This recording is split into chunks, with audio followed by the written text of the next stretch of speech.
Hello guys, hello everyone. Welcome to my YouTube channel Jaunpuriya English with Amrish sir. Now today we shall study the selected parts of spellings and vocabulary, and it is part number 7. and these are one of the selected spellings. आप इसको याद कर सकते हैं और अक्सर exam में पूछा जाता है. आप अपनी वोकेबुलरी वर्ड पावर को भी मेंटेन कर सकते हैं. Now the first word you have to study, that is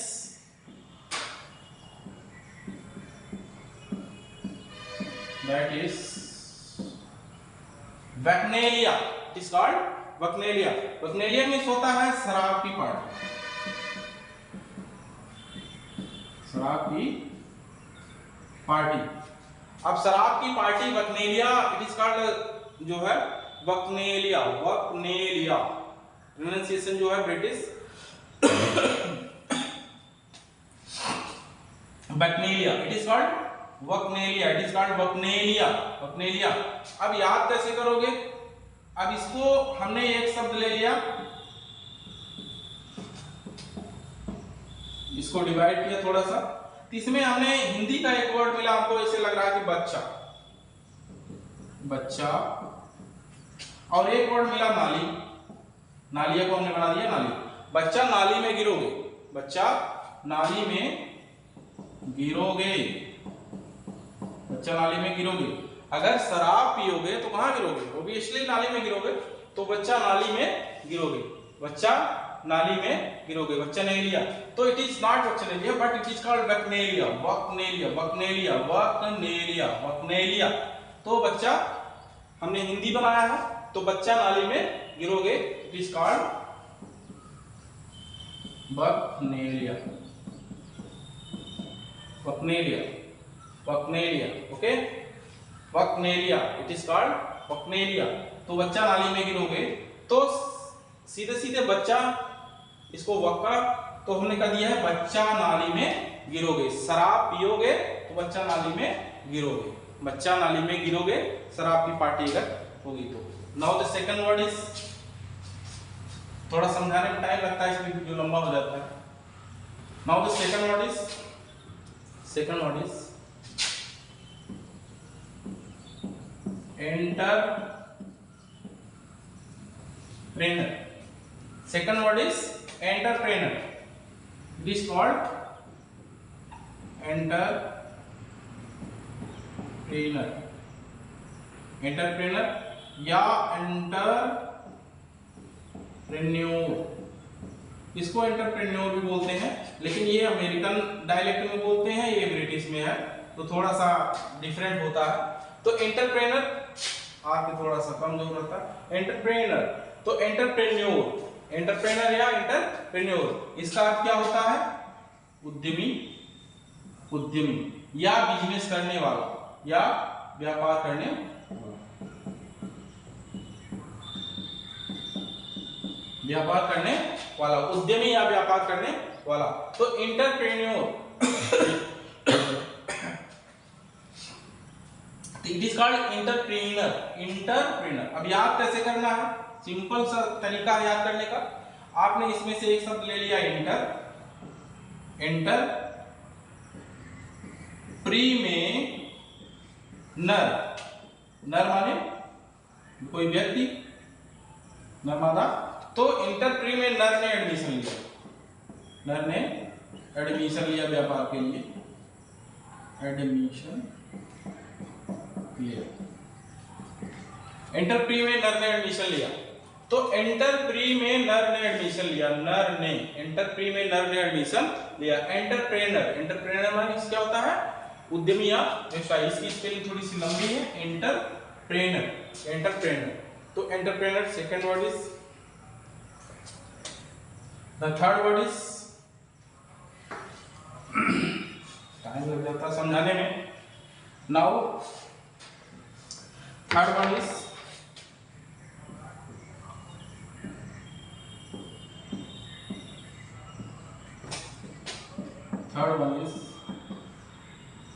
third one is bourgeoisie. It is called bourgeoisie. Bourgeoisie. Bourgeoisie. Bourgeoisie. It is called bourgeoisie. तो वर्जवाजी, वर्जवाजी, न की वर्जवासी, सॉरी, वर्जवाजी, इट इज कॉल्ड वर्जवाजी। वर्जवाजी, तो वर्जवाजी का मतलब क्या होता है? वर्जवाजी मीन्स क्या होता है? ये चीज है। वर्जवाजी मीन्स होता है मिडिल क्लास, मिडिल क्लास, मध्यम वर्गीय, मध्यम वर्गीय। तो मध्यम वर्गीय परिवार हमेशा झेलता है हर समस्याओं को ज्यादातर, हालांकि समस्या सबके पास आ सकती है, ऐसी नहीं है। तो वर्गवाजी, वर्जवाजी, वर्जवाजी मींस मिडिल क्लास फैमिली। आप कैसे कहोगे कि वर्जवाजी? हालांकि मिडिल क्लास के लिए Matthew Arnold, that he was a great poet, and he said that poetry is criticism of life, and he has also used a word for middle class people, Philistine or Philistine या Philistine, Philistine that is British pronunciation। तो Philistine word उन्होंने use किया था, Philistine, Philistine। तो Philistine word use किया था मध्यम वर्ग के लिए, मध्यम वर्ग के लिए। तो ये कल्चरल अनार्की में उन्होंने यूज किया था फिलिस्टाइन, जिसको बांटा हुआ था बारबेरियंस फिलिस्टाइन करके। तो उन्होंने भी यूज किया था कि फिलिस्टाइन जो है that is always involve in education, bankers, इस सब लोग जो हैं फिलिस्तीन में आते हैं। तो मिडिल क्लास अब कैसे याद करोगे? सिंपल सा है एकदम। इसको हमने एक मान लिया है बर्गर, बर्जवासी, बर्जवासी दैट इज बर्गर, ऐसे वाजी है, बर्गर ऐसे ही हमने, बर्गर ऐसी या ऐसे ही हमने खाया, बर्गर ऐसे ही हमने खाया। तो ये बर्गर आता है जो खाने का होता है, ब्रेड। तो बर्गर ऐसे ही हमने खाया, बर्गर ऐसे ही खा लिया हमने, बर्जवासी, बर्जवासी, बर्जवासी, इट इज कॉल्ड बर्जवासी, बर्गर हमने ऐसे ही खा लिया। तो बर्गर हमने ऐसे ही खा लिया भाई। बर्जवासी इसकी स्पेलिंग BOURGOISIE, बर्जवासी। तो मींस मिडिल क्लास, मध्यम वर्ग के लोग। Now the third, next one, next one is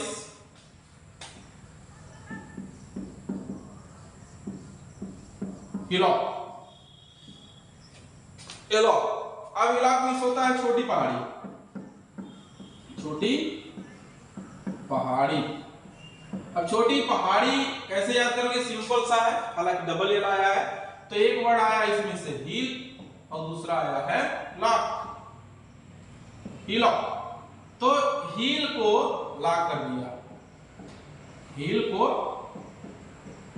lock कर दिया, हिल को लॉक कर दिया, या हिलॉक। सिंपल सा है हालांकि स्पेलिंग, लेकिन ये चाहिए डबल एल है, इसलिए स्पेलिंग पूछा जा सकता है। One of the most important spelling. Hill को हमने क्या कर दिया? लॉक कर दिया, hillock, hillock, LOCK, hillock. तो हिलॉक मींस, हील मींस वैसे भी पहाड़ी होती है, आप जान रहे हो, उसमें जोड़ करके बना है हिलॉक, छोटी पहाड़ी, hillock. Next one word is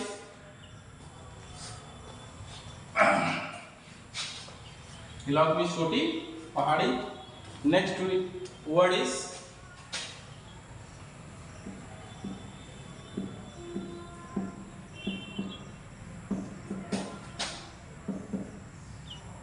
magnanimity, magnanimity, magnanimity means होती है उदारता, उदारता, मैग्नानिमिटी मींस उदारता।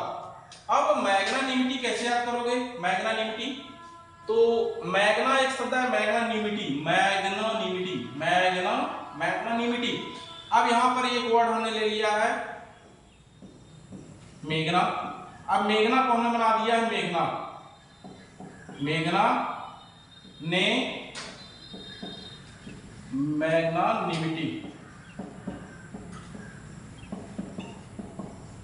अब देखिए, मेघना ने मिट्टी की इज्जत, मिट्टी की लाज बचा लिया, मिट्टी की लाज बचा लिया। मेघना नामक लड़की जो है, मेघना नामक लड़की, मेघना ने मिट्टी की लाज बचा लिया, मैग्नानिमिटी। तो मैग्नानिमिटी एक word, when I was studying in about 12th class, तो वहां हमने ये वर्ड पाया था that magnanimity has its own limit. There was a writer, A.Z. Gardner, who has used in his essay a fellow traveler, और उन्होंने कहा कि that magnanimity has its own limit. उदारता की भी एक सीमा होती है। तो मच्छर को मारने के लिए बहुत परेशान थे और बहुत ज़्यादा परेशान किया, तो उन्होंने कहा कि उदारता की भी एक सीमा होती है और you have crossed the magnanimity, और आपने उस उदारता को क्रॉस किया है। और अब मैं एक काली टोपी धारण करता हूँ, तुम्हें मौत की सजा सुनाता हूँ, जज बन जाता हूँ। तो उदारता की सीमा होती, बहुत दया दिखाया मैंने, अब दया नहीं दिखाऊंगा। तो magnanimity has its own limit. तो मेघना ने मिट्टी की लाज बचा लिया, मेघना ने मिट्टी की लाज बचा लिया। Now the next word is magnanimity, उदारता।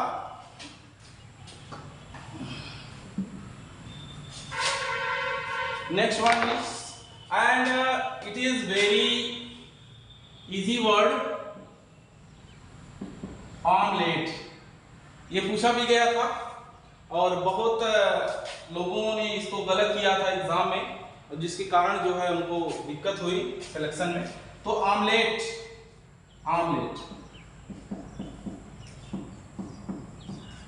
ऑमलेट जो बनता है एक से, अंडे से बनाया जाता है। तो इसकी स्पेलिंग थोड़ी सी डिफरेंट रही है। तो ऑमलेट, तो आम तो लेट हो गया, ऑमलेट, ऑमलेट बहुत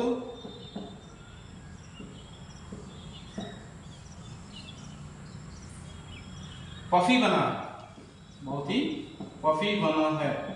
ऑमलेट बहुत पफी, पफी मतलब होता है बहुत थोड़ा सा फूला हुआ। तो ये भी स्पेलिंग पूछा गया था और ये भी पूछा गया था टीजीटी के एग्जाम में। तो ऑमलेट बहुत पफी बना है, लोग इसको हल्के में लेते हैं शब्दों को, लेकिन स्पेलिंग तो स्पेलिंग है। ये कि स्पेलिंग से गलत होने के कारण पूरा सेंटेंस गलत, वो नंबर कट जाता है। तो ऑमलेट जो है बहुत पफी बना है। इसमें आपको पफी भी मिल जाएगा, जिसका मतलब स्वयं कोई चीज फूला हुआ हो शरीर में बहुत, या कोई वस्तु हो इस तरीके से। तो ऑमलेट बहुत पफी बना है। पफी शब्द भी याद कर सकते हैं क्योंकि एग्जाम में ऑलरेडी पूछा जा चुका है। सो आई होप जो है आपको जो है स्पेलिंग का ये 7th पार्ट जो है अच्छा लगा। अगर अच्छा लगा हो तो आप इसे लाइक करिए प्लीज, और सब्सक्राइब करिए और शेयर करिए। Thank you very much, thank you, thank you.